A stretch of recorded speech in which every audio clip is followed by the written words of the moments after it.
Hello hello. ये जो public है ये सब जानती है, पब्लिक है ए बाबू, ये पब्लिक है पब्लिक। उत्तर प्रदेश विधानसभा चुनाव के स्पेशल कवरेज के सिलसिले में मैं आज स्वर्णिका सिंह पहुंची हूं वाराणसी के अस्सी घाट पर।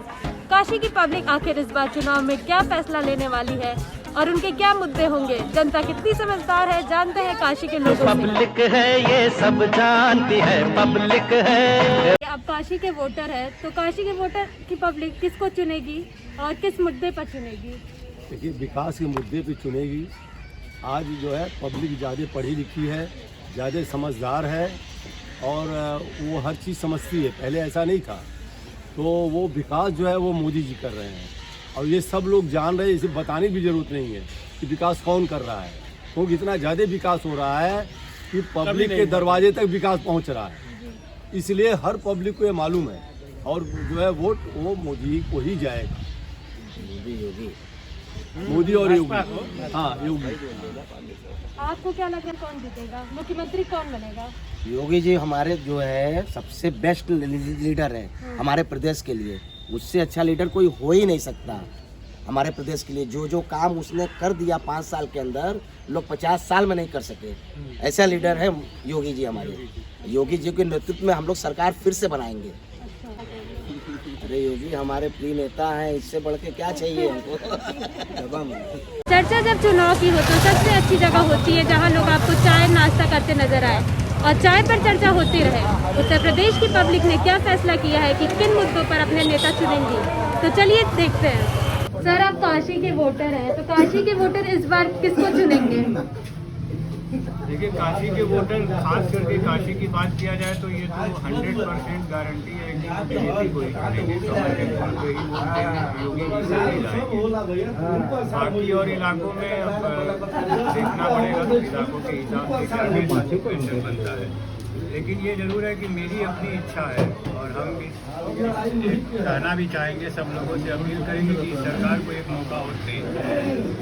बाद में जो उनके दिमाग में आए, जैसी स्थिति बने वैसा वो कदम उठाए, लेकिन इस सरकार को एक मौका और दें। इस प्रदेश के लिए और इस देश के लिए बहुत ज़रूरी है। बहुत हम लोगों ने सपा, बसपा, कांग्रेस का बहुत देखा है और अब उठ चुके हैं। इसलिए भी सरकार को एक मौका और मिलना चाहिए, यही मैं चाहूँगा। अगर किसी को फोर्स तो नहीं किया जा सकता कि आप जो है कि वोट दीजिए ही दीजिए, लेकिन मैं यही चाहता हूँ। हर बुराई होती है, हर सरकार में बुराई होती है। कोई सरकार, कोई आदमी, कोई संस्था 100% परफेक्ट नहीं। हम लोगों को ये जरूर देखना चाहिए कि भाई ठीक है, उसमें से कौन सी ऐसी अच्छाइयाँ हैं जो हमारे लिए लॉन्ग टर्म में और शॉर्ट टर्म में दोनों में बेहतर है। और हमारा अपना मानना है कि इस सरकार में ऐसे बहुत सारे स्टेप्स उठाए हैं और ऐसे बहुत सारी चीज़ें की हैं जो लॉन्ग टर्म और शॉर्ट टर्म दोनों में फ़ायदेमंद है। कुछ चीज़ें हैं, कुछ कमियां हैं, वो रहेंगी। उसके लिए कोई कुछ कह नहीं सकता। 100% परफेक्ट होगा नहीं। कुछ बनाएंगे तो कुछ खराब भी होगी बाद में जाकर। इसलिए मेरा मानना और मेरी अपील भी है कि लोग इस सरकार को एक मौका और दें। जितने अच्छे और मजबूत ढंग से मौका देंगे उतना अच्छा और मजबूत फायदा भी मिलेगा, लेकिन मौका जरूर, यही मेरा कहना है। सर, आपको कौन लग रहा है मुख्यमंत्री कौन बनेगा और किस मुद्दे पर बनेगा? देखिए, मुख्यमंत्री तो योगी आदित्यनाथ ही बनेंगे। मुद्दे जहाँ तक रही बात, तो योगी आदित्यनाथ ने उन सारे मुद्दों को समाप्त किया है जो मुद्दे यूपी की जनता के सामने खड़े थे। जैसे शिक्षा के क्षेत्र में ले लीजिए, शिक्षा में नकल धुआंधार चलती थी, शिक्षा का वैल्यू गिर गया था। दूसरी चीज़, नौकरियों में, नियुक्तियों में खुलेआम यूपी पब्लिक सर्विस कमीशन थी, उसके चेयरमैन की गलत तरीके से नियुक्ति करके, और सबसे पवित्र शिक्षा यूपी की मानी जाती थी यूपीएससी, और उसको भी अखिलेश यादव ने भ्रष्ट कर दिया। पैसा ले लेकर के काफ़ी बदल के उसमें उन्होंने भ्रष्टाचार किया, जिसके चलते कोर्ट में केस हुए और सारी नियुक्तियां रुक गई। तीसरी चीज़, लैंड आर्डर इतनी बदतर थी कि कोई भी लड़की रात के वक्त सड़क पर अकेले जा नहीं सकती थी। स्कूल जाना मुश्किल था लड़कियों का। महिलाओं का चलना दूभर था, और जब बात होती थी तो कहते थे कि लड़के हैं, गलती हो जाती। तो लैंड ऑर्डर का मामला है। आज स्थिति यह है कि उत्तर प्रदेश में चाहे व्यापारी हो चाहे आम आदमी हो, सब राहत की सांस ले रहे हैं। कम से कम कोई उनको धमकी नहीं दे रहा है, कोई उनसे पैसा नहीं मांग रहा है, कोई गुंडागर्दी नहीं कर रहा है, ये राहत मिली है। और जहाँ तक रही विकास की बात, तो आप देख रही हैं सड़कों का जाल बिछा है, मेडिकल कॉलेज बन रहे हैं, शिक्षण संस्थाओं में काफ़ी सुधार हुआ है। अभी हम पूरा सुधार नहीं मानते, लेकिन सुधार हुआ है। उसके बाद आपको बताएं कि जो इंफ्रास्ट्रक्चर है उसमें काफ़ी परिवर्तन हुआ है, काफ़ी निर्माण हुआ है। जैसे एयरपोर्ट देख लीजिए, यूपी में इंटरनेशनल एयरपोर्ट कितने थे, अब कितने हो गए। यूपी में मेडिकल कॉलेज कितने थे, कितने हो गए। और कोरोना में जो लड़ाई यूपी में योगी ने लड़ी है, खुद को कोरोना होने के बाद भी उन्होंने कम से कम पूरे उत्तर प्रदेश का इतना धुआंधार दौरा किया और इंतज़ाम को देखा कि विश्व स्वास्थ्य संगठन को भी तारीफ करनी पड़ी उत्तर प्रदेश में। भारत की उन्होंने पूरे भारत की तारीफ कम किया, उत्तर प्रदेश की तारीफ ज़्यादा किया। यहाँ तक कि विदेश के कई देशों ने कहा कि योगी को हमारे यहाँ भेज दो मैनेजमेंट करने के लिए, ऑस्ट्रेलिया जैसे देश में। तो योगी कहाँ से बुरे लगते हैं। योगी ने काम किया।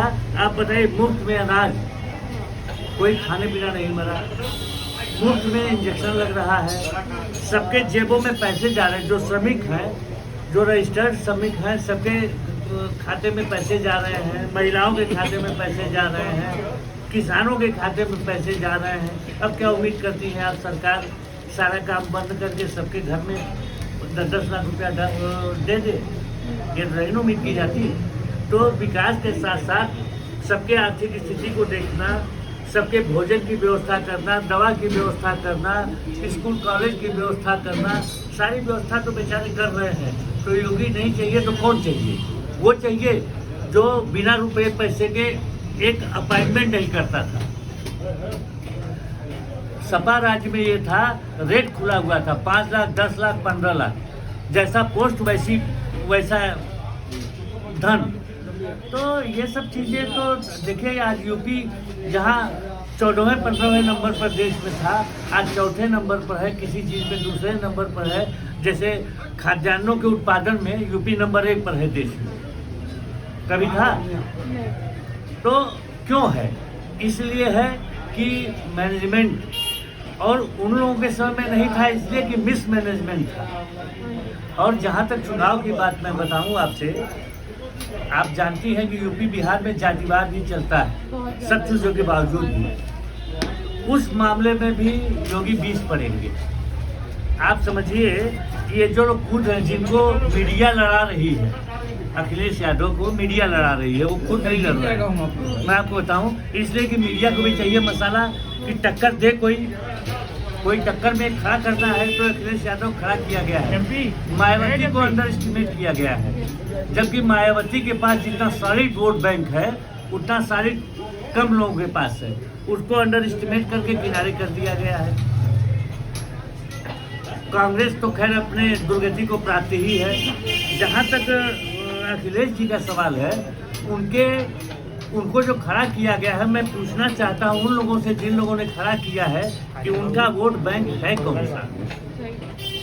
कोई हमको ये बता दे कि उनका यही वोट बैंक सॉलिड है जिस पर वो पूरे यूपी को जीत लेंगे। नहीं बता पाएगा। पर्टिकुलर जाति, एक जाति, 2 जाति के वोट से कोई चुनाव नहीं जीत सकता।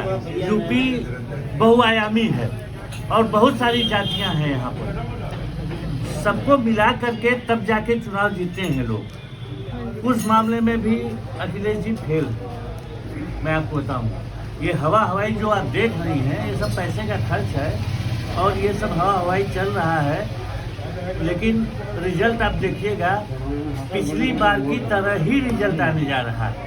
उसमें कोई, अब स्वामी प्रसाद मौर्य जैसे अलग हट गए, तो स्वामी प्रसाद मौर्य अलग हट गए तो सारे मौर्य पीछे चले गए। क्या केशव प्रसाद मौर्य नेता नहीं है? क्या और लोग नेता नहीं है? क्या स्वामी प्रसाद मौर्य के नाम रजिस्ट्री कर दिया है मौर्य लोगों ने कि आप ही को जहाँ घूमेंगे और जहाँ जहाँ जाएंगे हम वोट करेंगे? ऐसी बात नहीं है। इस तरह की देखेंगे तो हर जाति में हर जाति के नेता हैं, तो क्यों नहीं वोट बटोर लेते हैं? वोट उसी को, जाति का वोट भी उसी को मिलता है जो कैंडिडेट चरित्रवान होता है, जो कैंडिडेट ईमानदार होता है, जो कैंडिडेट कार्य करने वाला होता है, सक्षम होता है। निर्बलों के साथ जातियों का भी वोट नहीं जाता। तो स्वामी प्रसाद मौर्य जी के लड़के को टिकट कट रहा है, इसलिए वो भाग गए। सिंपल सी बात है, अभी वही नहीं भागे हैं। आप देखिएगा उत्तर प्रदेश में 45% टिकट बीजेपी काटेगी, जहाँ तक हम सुनने में आ रहा है। तो जब 45% लोगों को टिकट काटेगी तो बैठ के माला फूल लेके योगी या मोदी की पूजा थोड़ा करेंगे, क्योंकि ये स्वार्थी लोग हैं। स्वार्थी लोग भागेंगे। हर चुनाव में हर दल में भगदड़ मचती है। जिधर जीतते हुए कैंडिडेट होते हैं, जो पार्टी जीती होती है, उधर लोग भागते हैं। सबको अपने कैरियर का सवाल है, तो ये सब कोई मायने नहीं रखता। मैं आपको बता दूं 101% बीजेपी ही गवर्नमेंट बनाएगी और भारी बहुमत से बनाएगी, हल्के नहीं। आप देखिएगा चुनाव बाद रिजल्ट, अखिलेश जी और राहुल जी में कोई बेसिक अंतर नहीं है। दोनों एक ही प्रजाति के हैं और दोनों का बयान सुन लीजिए। दोनों कभी गंभीरता आपको उनके बयान में नजर आती है? नहीं सर। एक भी गंभीर बात बताइए जो उन्होंने आज तक बोला है। आप नेता प्रतिपक्ष हैं, आप मुख्यमंत्री रहे हैं। इस मामले में हम मायावती की तारीफ करेंगे। मायावती कम बोलती है, सॉलिड चीज बोलती है। ये आदमी खाली इंतजार करता है। अब बताइए, आप आपके दुश्मन 1 लाख हो योगी, आप उनको कहते हैं सिरम फूंकने वाला। आप इसी तरह प्राइम मिनिस्टर के बारे में आप कमेंट करते हैं। आपके अंदर कोई चरित्र ही नहीं है। आप चले हैं यूपी में शासन की बागडोर संभालने। आपको कौन शासन की बागडोर संभालेगा? ऐसा थोड़ा है कि उत्तर प्रदेश में सब जनता पूरी भीड़ ही है। उत्तर प्रदेश की जनता बौद्धिक है। इसने हिंदुस्तान को अनेकों प्रधानमंत्री दिए हैं और बहुत सोच समझ कर वोट करती है। मैं आपको बताऊं कि रिजल्ट आने दीजिए, तमाम लोगों के मुंह बंद हो जाएंगे और उत्तर प्रदेश में योगी ही सरकार बनाएंगे। उनके अलावा कोई नहीं बना सकता, क्योंकि उत्तर प्रदेश को योगी की जरूरत है। योगी जैसे प्राइम मिनिस्टर, चीफ मिनिस्टर की जरूरत है उत्तर प्रदेश को। उत्तर प्रदेश को इतना बदतर कर दिया गया था बिहार और यूपी को कि पूरे भारत में थू होती थी। आज कम से कम उत्तर प्रदेश संभला है। आज यहाँ तमाम बाहरी उद्योग आ रहे हैं। आप लोग एक बार उत्तर प्रदेश जाके घूमने का मन बना रहे हैं। ऐसी स्थिति को बिगाड़ने की जरूरत नहीं है। आप किसको मुख्यमंत्री चुनेंगे और किस मुद्दे पर चुनेंगे? योगी जी को। क्यों सर? परिवार सुशासन और विकास। और हम देखिए पर्सनली हमारी अपनी भाई थी अखिलेश जी, कल एक हमने उनका कहा कि सबको पहले वैक्सीन लगा दो, सबसे अंतिम वैक्सीन हम लगाएंगे। जबकि आपको ये कहना चाहिए कि सबसे पहला वैक्सीन हम लगाएंगे, बाकी पीछे से लोग आएंगे। तो आपके नेता लीडर मतलब क्या होता है? मतलब कि पहले फर्स्ट आप आइए, पहले आप पूजिए, समर में पूजिए, उसके बाद भी ना आप करें। अभी तक उन्होंने वैक्सीन नहीं लगाई।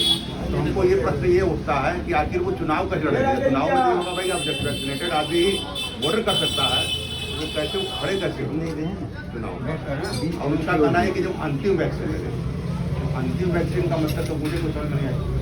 जब किसी को समझ में आया तो बताइए कि अंतिम वैक्सीन आप तो स्वयं सोचिए सर। तो आपको क्या लग रहा है मुख्यमंत्री कौन बनेगा और किस मुद्दे पर बनेगा? हमको तो नहीं लगता कि योगी के अलावा कोई उसमें ऐसा कैंडिडेट है और होना भी नहीं चाहिए। आप ये समझिए कि मुलायम सिंह एक शिक्षक थे, 200 रुपये तनख्वाह पाते थे, एक कमरे में रहते थे। ऐसा 30-35 साल में इन लोगों ने क्या कर दिया कि उनके बच्चे प्रति पता चला 6 करोड़ की कार लेते हैं और बड़े दावे से कहते हैं कि मैं तो फाइनेंस करवाया हूँ। अरे आप फाइनेंस करवाए तो कहाँ से उसका इंस्टॉलमेंट दे रहे हैं? आज आप एकदम अंबानी हो गए। कैसे हो गए भाई? अंबानी पेट्रोल पंप से थे तो हम लोग को पता चला ये कि अडानी ये कि उनके ऊपर आरोप लगे। आपने ऐसा कौन सा काम किया कि आपका हर परिवार में हर आदमी अरबपति हो गया? तो कहीं ना कुछ तो गड़बड़ है। लालू का हो चाहे मुलायम जी के हो, आज हर लड़का इनके यहाँ खरबपति है, हर बच्चा खरबपति है। तो ये धन आया कहाँ से? और ये थोड़ी सी सरकार की भी कमी है, इस पर उनको ध्यान देना चाहिए कि कोई भी नेता एकदम पैसे वाला कैसे बन जाता है। यही अखिलेश थे, अपने पिताजी के जन्मदिन के लिए सफाई में 500 करोड़ खर्च करते थे। अब पिछले 7 साल से इनके पिताजी जन्मदिन नहीं मना पा रहे हैं। तो आप इतना दुरुपयोग करते हैं। और जनता भी गजब की है कि वो पता चला सिपाही में सलमान खान गा रहे हैं, कैटरीना डांस कर रही हैं, ऐश्वर्या डांस कर रही हैं और बड़ा खुश हो रहे हैं। आज बेचारे 4 साल से मुलायम सिंह किस दिन जन्म लेते हैं हम लोग को पता ही नहीं, वरना सिपाही से भी। और उससे कम पैसे में हमारा विश्वनाथ कॉरिडोर बन गया। आज ये कहते हैं कि उसकी मैंने शुरुआत करी थी। तुम 4 साल में क्यों नहीं कर पाए? तुम क्यों नहीं पैसा ले पाए? तुम क्यों नहीं कर पाए? आज तुम कहते ये अभी हमारे यहाँ एक छोटा सा पुल है सामने घाट पे, ये बसपा के समय शुरू हुआ, उसको अखिलेश जी भी नहीं कर पाए 17 साल में। और वो सिर्फ पूरा नहीं हुआ सामने घाट पुल, जबकि 17 वैसे पुल बनारस से बन गए 4 साल में। तो योगी जी कैसे करवा लिए? आप देखिए कोरोना टाइम में पूरे 2 साल में आप कहीं अखिलेश दिखाई दिए उस सड़क पे बताइए।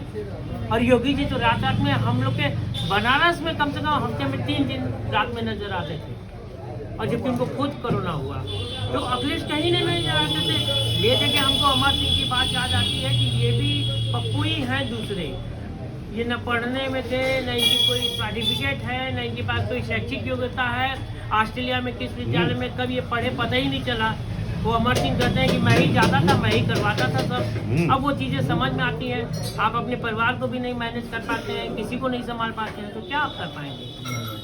हर समय आप कोई ना कोई ऐसा सगुफा छोड़ देंगे।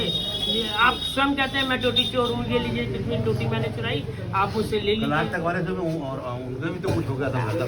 पत्रकारों से आप भिड़ जा रहे हैं। वरिष्ठ पत्रकार हैं, महिलाओं को आप अपमानित कर रहे हैं। वरिष्ठ पत्रकार हैं, आप महिलाओं को अपमानित कर रहे हैं। पत्रकारों को मंच से आप बोल दे रहे हैं कि मैं इसलिए बोल रहा हूँ, मैं इसलिए बोल रहा हूँ, मैं इसलिए बोल रहा हूँ। और आपकी स्थिति ये है कि परशुराम जी के मंदिर का आपने उद्घाटन करवाया, और जैसी आपकी सोच वैसे ही भगवान देता है कि परशुराम बेचारा उनका गिर गया। कोई विभत्स दुर्घटना नहीं हुई, कितने लोग उसमें जख्मी हो जाते। हर जगह इनके आप इनको दे दीजिए, हर जगह ये लोग सिर्फ अपनी कमाई, सिर्फ अपनी कमाई, सिर्फ अपनी कमाई। 53,000 करोड़ का आप बनाने लगे, मुख्तार अंसारी की प्रॉपर्टी बढ़ाने लगे, कोई रोक टोक नहीं, कोई सब हो रहा है अराजकता एकदम। और जनता परेशान। यही सड़कें हैं, आप 4-6 साल पहले देखे होते, चलना मुश्किल था। आज देखिए, उस दिन मोदी जी आए रात में 1:30 बजे, पूरी जनता वहाँ थी, महिलाएं भी थी, छोटे छोटे बच्चे भी थे। कैसे थे? कोई ये प्रोग्राम नहीं था कि मोदी जी रात में 1:30 बजे जाएंगे विश्वनाथ कॉरिडोर। हम इससे भव्य मंदिर बनवा देते। तो जो काम हो जाएगा उस पर आप कहते ये तो मैंने भी कर। अरे आप कर क्यों नहीं पाए 5 साल?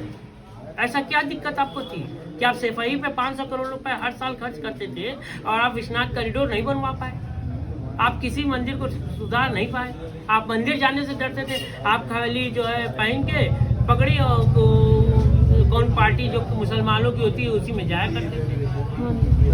देखिए पार्टियां हुआ करती थी। थोड़े 19% मुसलमान वोट हैं, और उन्हीं मुसलमान वोटों पर मायावती की आजीविका चलती है, अखिलेश की आजीविका चलती है, कांग्रेस की आजीविका चलती है, केजरीवाल की आजीविका चलती है। बेचारे मुसलमानों का हालत तो ये हो गया है, बीच में ओवैसी भी कूद गए। उनका हालत वो हो गया है कि वो कहाँ जाएं। कोई हाथ पकड़ के खींच रहा है, कोई टांग पकड़ के खींच रहा है, कोई गर्दन पकड़ के खींच रहा है, मेरी तरफ आ जाओ। सबसे बदतर स्थिति उनकी है इस समय कि वो बेचारे जाए कहाँ। इंजेक्शन लगवाए नहीं तो वो दिक्कत ये है, अरे उनके लीडर ही नहीं लगवाए, इतनी दुर्भाग्य के लीडर ही नहीं लगवाए हैं कि किसी देश में इंजेक्शन बनता है। दुनिया में पहले बनाया हिंदुस्तान ने इंजेक्शन। ये तारीफ होनी चाहिए। इन सबों ने इस इंजेक्शन के बारे में इतना दुष्प्रचार किया कि लोग इंजेक्शन लगवाने से डरने लगे। और आज क्या स्थिति, जब मरने लगे लोग तो वही लोग दौड़ने लगे इंजेक्शन लगवाने। अब बहुत कम लोग बचे हैं जो इंजेक्शन नहीं लगवाए, मैं आपको बताऊँ। मैक्सिमम लगवा चुके हैं, चाहे वो छिपे से जाके लगवा दिए हो, चाहे सरेआम जाके लगवाए हो। अखिलेश यादव के पिताजी सबसे पहले लगवाए। अखिलेश यादव का एक पढ़ा लिखा एमपी जो स्नातक एमएलए होता है, वो जीता है यहाँ से, बनारस से। उसने कहा कि इंजेक्शन लगवाने से नपुंसक हो जाएंगे। आप बताएं, हिंदुस्तान के विधानसभा विधान परिषद में ऐसे लोग हैं जो इस तरह की भाषा बोलते हैं, दूसरे देश में होते तो इन पर बैन लग जाता। इन पर बैन लगा देना चाहिए कि नहीं बोलेंगे, नहीं सोसाइटी में रहेंगे। इस तरह के लोग हिंदुस्तान बनाने चले। लिटरेसी का मतलब लिटरेसी पूरी है, समाजवादी वाली लिटरेसी, अनपढ़ कह दीजिए। तो सर, आप एक वरिष्ठ पत्रकार हैं, तो आप क्या कहना चाहेंगे, कौन मुख्यमंत्री बनेगा और किस मुद्दे पर बनेगा?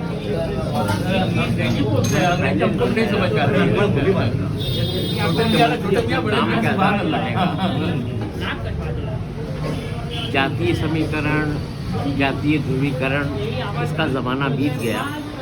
जनता काम देख रही है और काम देख के ही वोट देगी। पिछले 5 वर्षों का अगर आकलन करें तो पहली बार यूपी जो है देश के नक्शे पर बड़ी चमक के साथ अंकित होती दिखाई दी। इसलिए भ्रम की स्थिति इस बार नहीं रहेगी। कोई जातीय समीकरण नहीं चलेगा, काम चलेगा और काम का लाभ योगी ही सामंजस्य क्या है? अभी दोनों सरकार सामंजस्य, केंद्र और राज्य सरकार में सामंजस्य बैठा हुआ है। दोनों में सामंजस्य होता है तो विकास अपने आप होता है। अगर केंद्र कहती है कि मैंने राज्य को पैसा दिया, राज्य ने पैसा नहीं लगाया, राज्य कहता है केंद्र ने हमको सहयोग नहीं दिया, इस समय दोनों का सामंजस्य है, इसलिए वजह से विकास जरूरी है।